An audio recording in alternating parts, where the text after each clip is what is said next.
अच्छा जी, पैसेज 3 पे है। अब पैसेज 3 जो है ना वो सबसे मुश्किल है।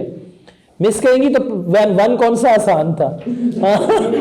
अगर आप कह रहे हैं कि सर पैसेज 3 थोड़ा मुश्किल है तो वन कौन सा आसान था? ये मुश्किलें मुझ पे इतनी पड़ी के आसान हो गई। ये अब ये होगा।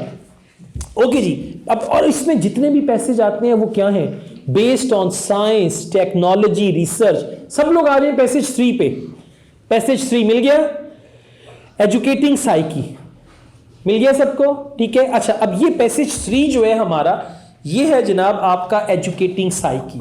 अब एजुकेटिंग साइकी हमें थोड़ी सी समझ आती है कि एक हो गया एजुकेशन, एक हो गया साइकोलॉजी, कि एजुकेशन की साइकोलॉजी। मतलब ज्यादा समझ, अगर ज्यादा समझ ना आए टॉपिक, फौरन उसकी जो सब हेडिंग है वो पढ़े। आइए सब हेडिंग पढ़ते हैं। Educating psyche by Bernie Newell is a book which looks at radical new approaches। सब समझ आ गई एजुकेटिंग साइकी क्या है? क्या है? बुक है, बुक का टाइटल है, बुक का नाम है, जिसमें एजुकेशन की साइकी बताइए। चलें जी, अब आप लोग आए क्वेश्चंस पे। वाह भाई वाह, एक और गर्मा गर्म मूंगफली आई है आप लोगों के लिए, ठीक है। एक और क्वेश्चन टाइप आया। ओके, आईएलटीएस रीडिंग में और आईएलटीएस लिसनिंग में एक क्वेश्चन टाइप है जिसको हम कहते हैं मल्टीपल चॉइस, और ये बड़ा कॉमन है। और मल्टीपल चॉइस में सबसे ज्यादा स्टूडेंट्स तुक्का लगाते हैं। क्यों लगाते हैं? क्योंकि उनको पता है या ए है, ए नहीं थे बी, बी नहीं थे सी, सी नहीं थे डी, इससे बाहर तो जा ही नहीं सकते, राइट? हाँ, मॉडर्न भी तो हो सकती है। क्या हो सकती है? मॉडर्न भी तो हो सकती है। किस तरह? सर, एक ही फैक्ट के बारे में जो आपने सारी ऑप्शंस दी हैं उसमें 1 और 2 भी ऑप्शंस भी तो उसको एक होगा, मोर देन नहीं। आईएलटीएस में मोर देन का चक्कर नहीं है, ठीक है। अगर आपको 4 ऑप्शंस दिए हैं ना, यहां पे एक ऑप्शन आंसर होगा उसका, 2 नहीं होंगे, कभी भी नहीं होंगे, ठीक है। ये भी अच्छा हुआ बल्कि आपने पूछ लिया। अच्छा, अब सबसे पहले गुड न्यूज। गुड न्यूज क्या है कि जब आप लोग मल्टीपल चॉइस क्वेश्चन करेंगे तो क्वेश्चंस और आंसर्स एक ही ऑर्डर में है।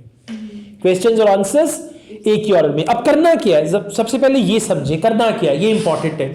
सबसे पहले आप लोगों ने क्वेश्चन को पढ़ना है और समझना है। ऑप्शंस को नहीं छेड़ना, देखना भी नहीं है, ठीक है। ऑप्शंस को आपने देखना भी नहीं है, सिर्फ ये क्वेश्चन है, ये ऑप्शंस है, 4 ऑप्शंस है ना, ये क्वेश्चन, ये ऑप्शन। क्वेश्चन को आपने पढ़ना है। क्वेश्चन को पढ़ने के बाद उसमें से आपने निकालना है क्लू वर्ड। क्या निकालना है? Clue word. अब उस क्लू वर्ड को लेके आपने जाना है पैसेज में। पैसेज का वो पोर्शन आइडेंटिफाई करना है जहां पे उससे रेलेवेंट आंसर है। यानी आपने मल्टीपल चॉइस क्वेश्चन का जो आंसर है वो पैसेज से ढूंढ के निकाल के लाना है। अब आप आके मैच करें। आंसर ढूंढ के लिए आपने कि क्वेश्चन ये था, आंसर ये है, अब उसको मैच करें। ए के साथ मैच होता है, बी के साथ होता है, सी के साथ होता है, या फिर डी के साथ होता है। आइए क्वेश्चन करते हैं, ठीक है। खाली बातें तो सभी करते हैं, हम प्रैक्टिकली करके दिखाते हैं। भाई यूके जाना है हमने, मुरीद के कोई नहीं जाना। ये एग्जैक्टली यूके, मुरीद के खामोखी। ये सो अब जरा समझिएगा। Question number 27, book educating psyche is mainly concern with. अब यहां देखिए, एक में मुझे देखे मैं आपको समझाता हूं। क्वेश्चन उन्होंने जो दिया है ना मल्टीपल चॉइस, ये है इनकम्प्लीट सेंटेंस, ठीक है। सेंटेंस क्या है? इनकम्प्लीट। अब आपने जाके देखना है बुक एजुकेटिंग साइकी जो है मेनली कंसर्न, ये नहीं किताब मेनली किस चीज के बारे में है। मैंने बोला क्वेश्चंस और आंसर्स ऑर्डर में। अब वापस आए पैसेज पे। पैसेज का जो फर्स्ट पैराग्राफ है उसको पढ़ते हैं कि मेनली ये किस चीज के बारे में है। एजुकेटिंग साइकी मिल गया, ये फर्स्ट पैराग्राफ है टॉप पे।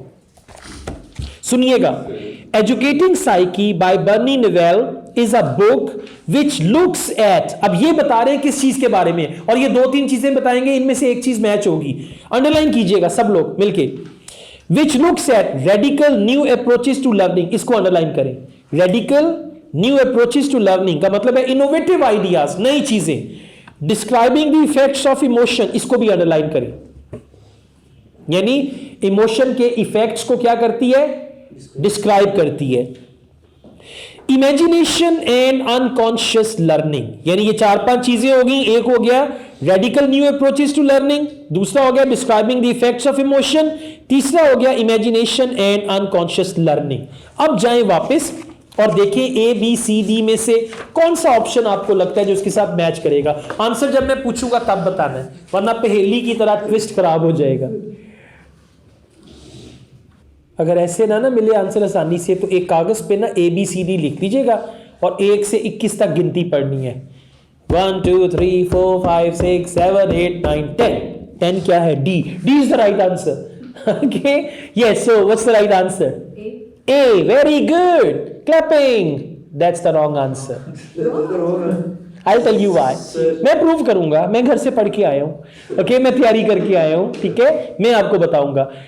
यस, सी पक्का नहीं, वो देखें भाई कह रहे सी हो ही नहीं सकता, इतने मोतबर शख्सियत। आप बताएं भाई, आप बताएं राइट आंसर क्या है? बी, हाथी रस्सी की तरह होता है क्योंकि मेरे हाथ हाथी की दुम लग गई। हाथी पाइप की तरह होता है क्योंकि मेरे हाथ हाथी की सूंड लग गई। हाथी पत्थर का बना होता है क्योंकि मेरे हाथ में हाथी के दांत आ गए। हाँ, हाथी पक्का होता है, पंखे की तरह होता है क्योंकि मेरे हाथ में उसके कान आ गए। ठीक है, तो आप सब अपनी अपनी जगह पे ठीक है, मैं ही गलत हूं।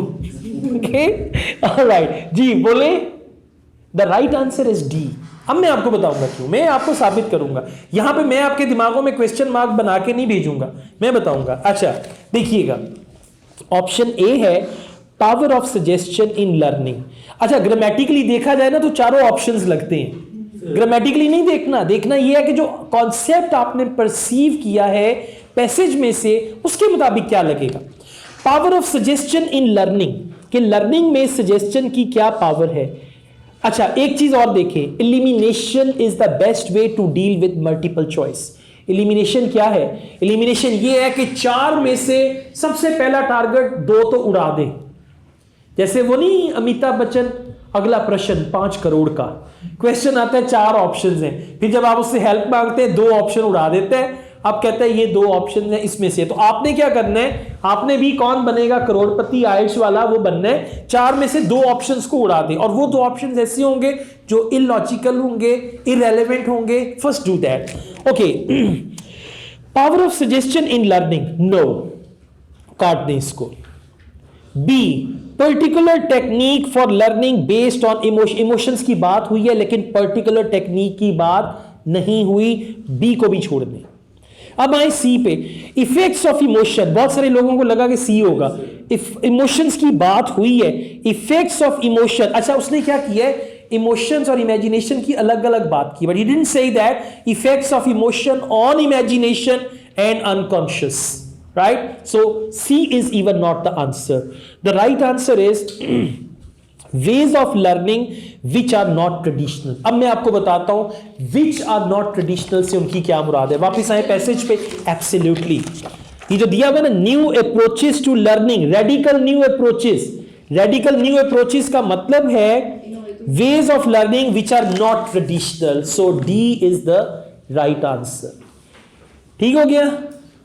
ये ऐसे ये होगा, आप लोग ही करेंगे, आप लोगों से सही होगा ये। ठीक है, मैंने बोला है मैं आपके साथ स्टडी प्लान शेयर करूंगा, और वो स्टडी प्लान जैसे अभी आपके साथ मेक टेस्ट सॉल्व कर रहा हूं ना, इस तरह ढेरों टेस्ट है, टाइम निकालना है। और ये आइल्स वो चीज़ है जो आपकी लाइफ का गेम चेंजर है।